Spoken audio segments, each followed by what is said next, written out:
Yes, again, alright mga minamahal, Alicia ninyo, nagbabalik muli para sa ating panibagong video. Kita ninyo, kahit mismo itong si Attorney Christina Conti, yung ICC Assistant Counsel, abay dudang-duda din, dito nga po kay John Vic Remulla. Magaling daw, mamuliti ka. Oo, talagang larong-laro, mga minamahal. Pinatakas ba naman ang pugante? Pero may mga nagsasabi na ligtas daw si Bato.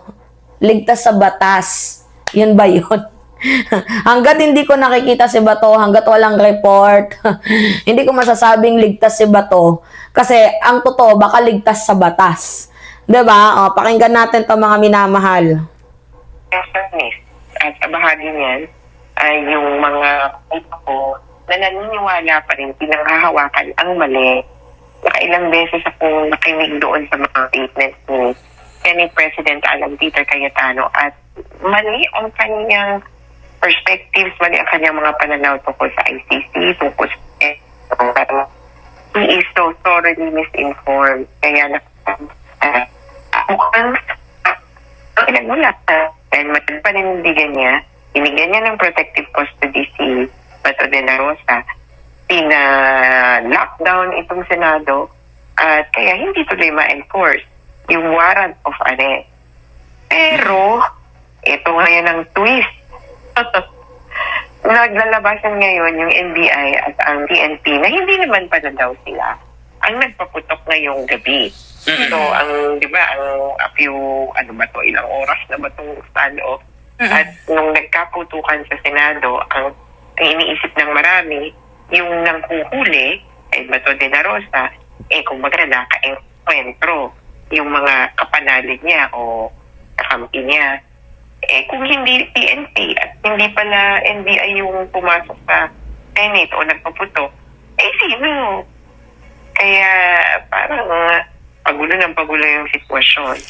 Nagkakaga sa bad decision. But do you honestly believe, attorney, na yung mga binanggit ni Senate President Cayetano ay he's not well informed with the situation o maaaring sinasadya niya lang din dahil nga allies sila ngayon, lumalabas sila ay magkaalyado ni Senator Bato?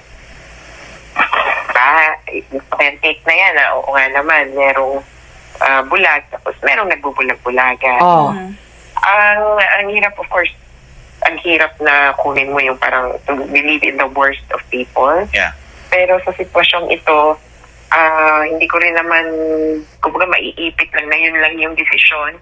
Kasi si Baton din naman ay nagpakita. Pero kung wala siya dyan, di walang ganyang stand-off. Kaya, Kasi tinolerate. Mga minamahal, tinolerate. 'Di ba? Tinolerate ni Cayetano na manatili si Bato dyan sa Senado. Kahit hindi naman dapat. Hindi mangyayari yan kung wala dyan si Bato. In the first place. At hindi mangyayari din na magiging Senate President si Cayetano kung hindi din dahil kay Soto. I mean, kung hindi din dahil kay Bato. Gets ninyo? babalik ulit sa kanya ang sisi. Dahil narinig ko si Senator Bato kanina sa isang interview na sinasabi niya, bakit ka nagpakita? Kasi tinawagan ako ni Alan Peter Cayetano at pinakaisapang bumoto para dun sa impeachment. Well, of course, una muna para doon sa Senate presidency. And then later on to give way dun sa pag-uusap ng impeachment proceedings. Opo. Sara Duterte, ultimo, naku, kahit nasa malayo po, kahit nasa malayo, wala akong ibang iniisip sa araw na ito, kundi si Rodrigo Duterte at kung paano niya sinunan. Pero nakakadismaya ay walang pulihan na magaganap si umano. And what does it say, attorney, na meron ng nilabas na order ang ICC, in-acknowledge naman po ng mga ahensya ng gobyerno, and yet mukhang matatapos ang gabi na ito na walang maaarestong De La Rosa?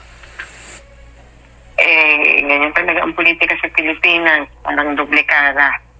Ang sasabihin, tapos iba din naman ang gagawin. Ang hirap niyan sa loob natin, kanya-kanyang politikahan. And it's not our scrutiny, kumbaga, politiko ang galawan kami John Vic Remulla. ito yung problema kapag hindi career public officials na tapat lamang sa taong bayan ang ilalagay mo sa posisyon. Attorney, what do you mean by politikong-politiko ang galawan ni Secretary Remulla?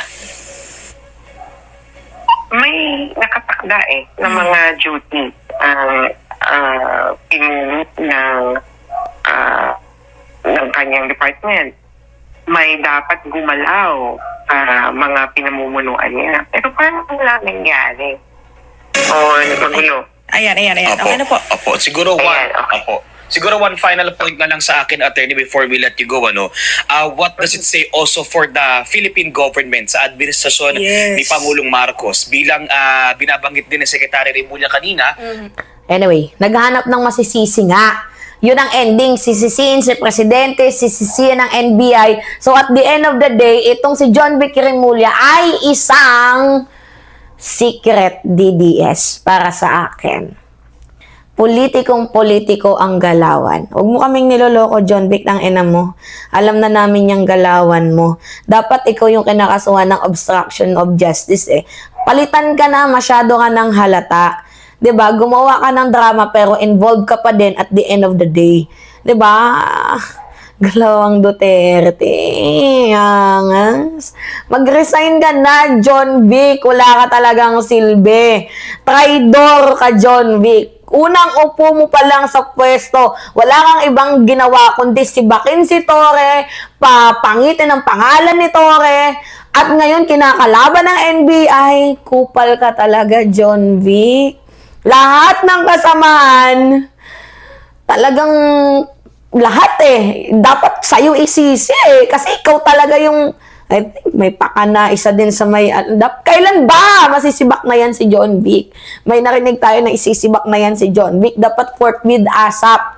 Papalitan na siya ni Trillanes at ni Benhur Abalos. Yun dapat yung mangyayari, mga minamahal. Mag-resign ka na, John Vic. Oo.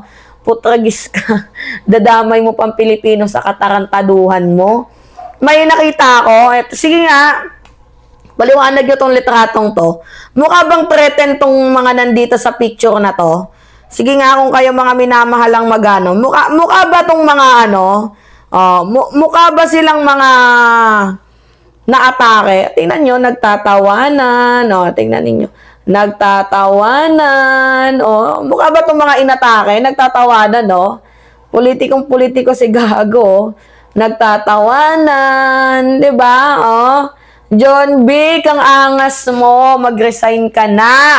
Secret DDS. Oo, pinupunto ka na ng mga tao. Dapat mapalitan na to kasi ito yung isa sa mga sumisira sa ating gobyerno. Amoy na amoy. Imbes na maghanap ng investigasyon, mas inuna pang manise. Diba? Gago din to si Amy. Isa din to sa mga Judas Barabas Diba mga minama? Kalonga. Alright, it's me again, Alicia ninyo. Nagbabalik muli para sa ating panibagong video. Maraming salamat at ingat, mga kababayan.